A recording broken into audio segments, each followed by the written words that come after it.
Spirituality based on your own practical experience to approach a deity. Practicals, personal experience, facts and evidence. These are the factors of spirituality. Politics was invented by a certain group of people as a control mechanism to extract powers from kings. Politics was invented in order to make the kings powerless and useless in governance. It was politicians who invented religion to control the mind of the people and limit their spirituality. When the majority of the people are more spiritual and they are able to apply common sense, there are three things they seek for. One, power. Two, wealth. Three, fame. Blend politics with common sense. When spirituality is restored in our governance, they will start applying common sense. Therefore, we can avoid tribalism divisions by speaking one common local language.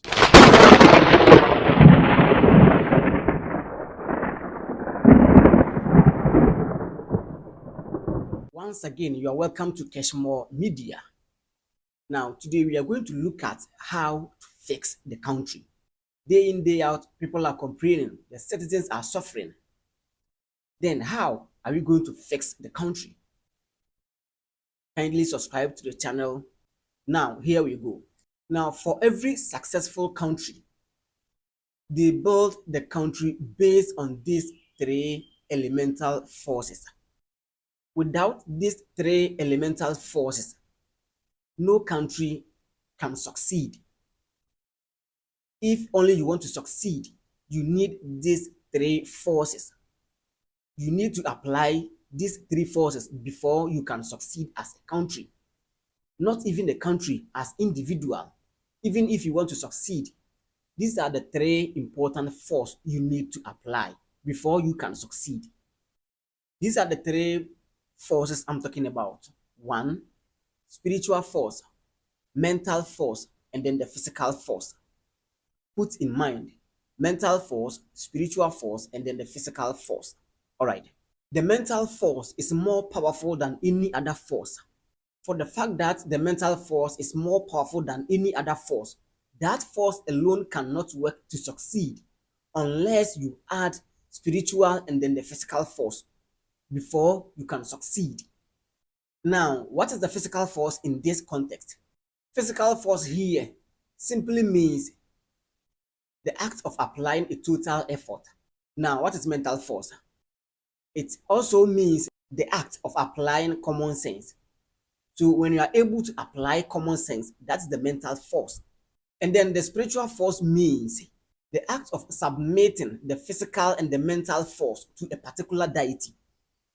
So the act of submitting the mental force and the physical force to a particular deity, that's the spiritual force in this context. Now, don't forget, there is a difference between spirituality and religion. There is a difference between spirituality and religion. It is not the same. Now, spirituality based on your own practical experience to approach a deity. Practicals, personal experience, facts and evidence. These are the factors of spirituality. Religion is based on other people's experience without your own experience. So religion is based on other people's experience without your own practical experience. Now, these are the factors of religion: doctrine, other people's experience, and a belief system. So they will tell you to just believe without any experience, because when you experience, it's no more a belief. A belief is what you don't know or what you are not assured of. So you just believe because you don't know. But when you experience, it's no more a belief. It becomes a practical experience. Now, Ghana has deviated from these three forces. That is why the country is going down all day, day in, day out. The country sinks, the country goes down because we have deviated from these three actual force that we need to apply to rise up the country, to advance. Now, our mental force has been substituted to politics. Our spiritual force has also been substituted to religion. Now, we all know politics is not part of our culture. We adopted it from our colonial masters. Now, politics was invented by a certain group of people as a control mechanism to extract powers from kings. Because in the ancient of days, it was kings who ruled the people, or the kings were the rulers of the people. So when a king dies, his descendants replace or succeed him. So prior to this, some of the kings took advantage over this and treat the people anyhow. They do whatever they want to the people. Injustice, rape, unnecessary death sentence, slavery by forced labor, and so on. They do whatever they want to the people. You cannot speak, you cannot do anything unless you obey the rules. So whatever the king wants, that's what he does. This is the reason politics was invented, in order to make the kings powerless and useless in governance. So right now, when you look at it well, kings are useless in governance. They don't add anything in governance. So they are now useless in governance. No king has power anymore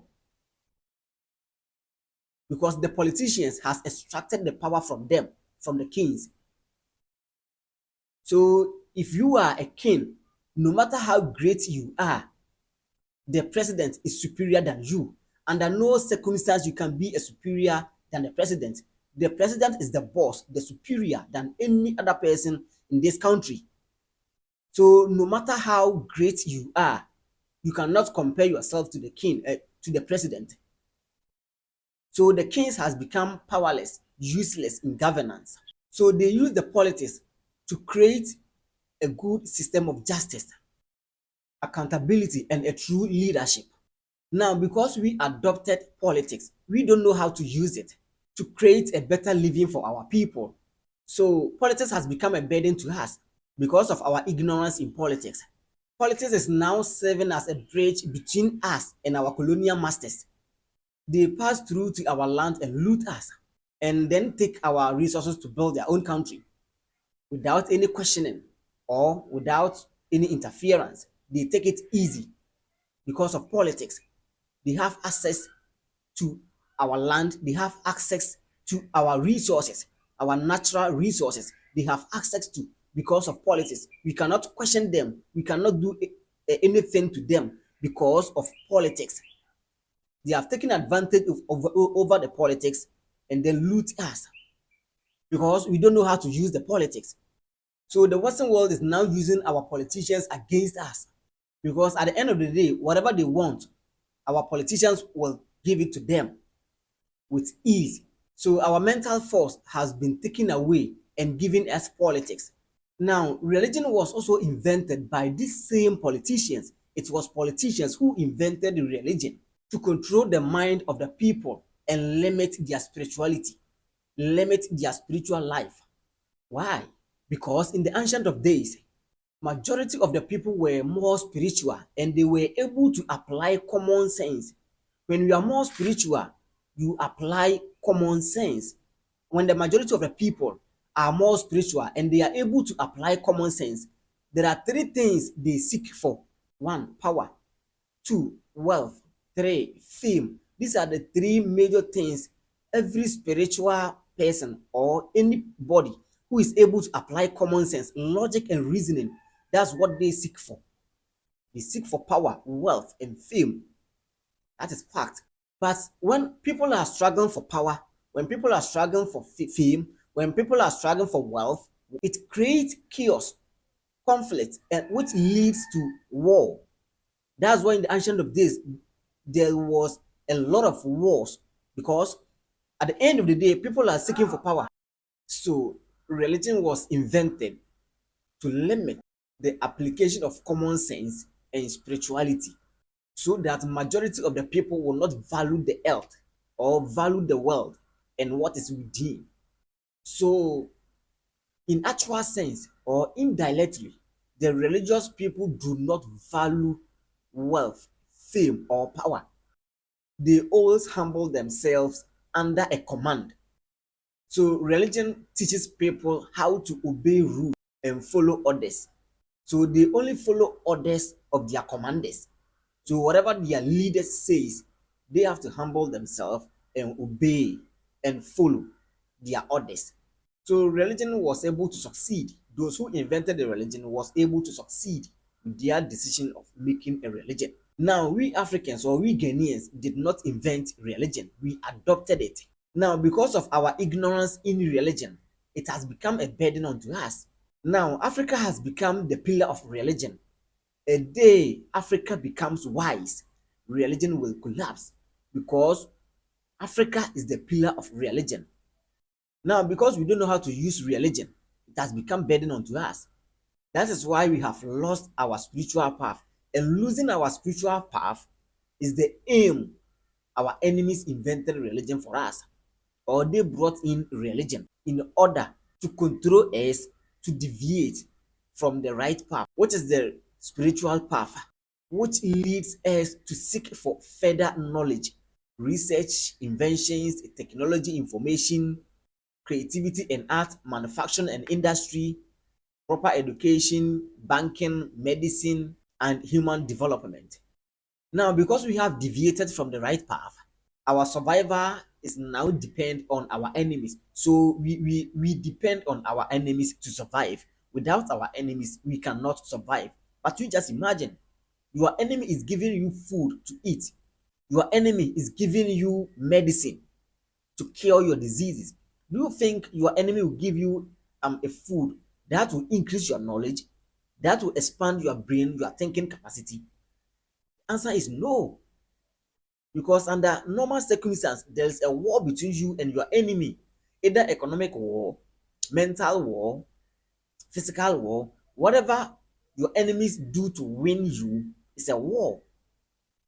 So your enemy will never give you a food that will increase your knowledge. They will always give you a food that will poison your system.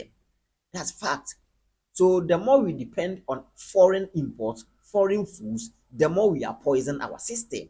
So if we want to fix Ghana, if we want to fix our country and reset the country, this is what we have to do.